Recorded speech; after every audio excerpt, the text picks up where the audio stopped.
Robyn Fralick checked all the boxes and some.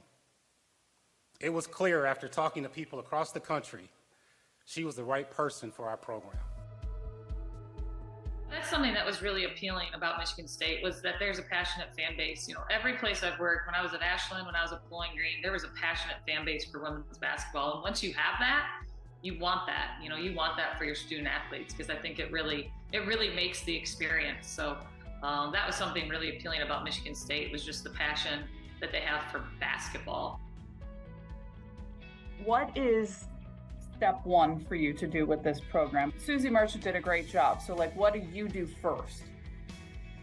Yeah, I mean, Susie did an incredible job and was there a long time, and really built the program into a great spot.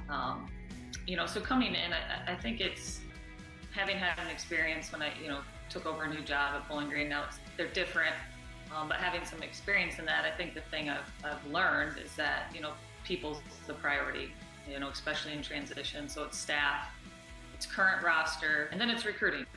So those things have been the biggest priority. And those things have been, I always say nothing's built in a day, but everything's built day to day. So that's been our focus. Excitement over women's college basketball is at an all-time high, considering, the championship last year. What has it been like on the recruiting trail? Do girls, women want to come to Michigan State? Well, we're working on that. It is. Women's basketball is an all-time high. It's as competitive as ever. It's as resourced as ever. So that's what we're doing. We're going out there, and a big part of it, there's a lot of good players. And so it's finding those kids that fit who we are and how we play. And also finding people who feel passionate and feel a deep belief about Michigan State. What is the transition like? You've mentioned this, but from Bowling Green to Michigan State, it's a bump up in size and a lot of things.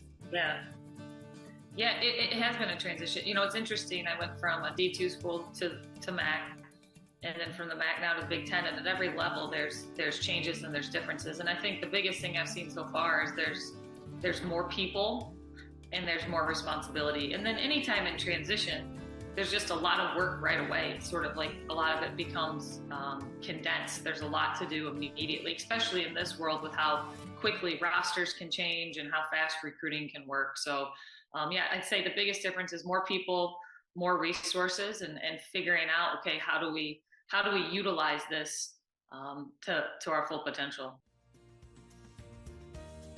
What is your relationship, if any, yet with Tom Izzo? I mean, he's the guy at Michigan State, and the two of them had a great relationship. I assume the best will happen here too.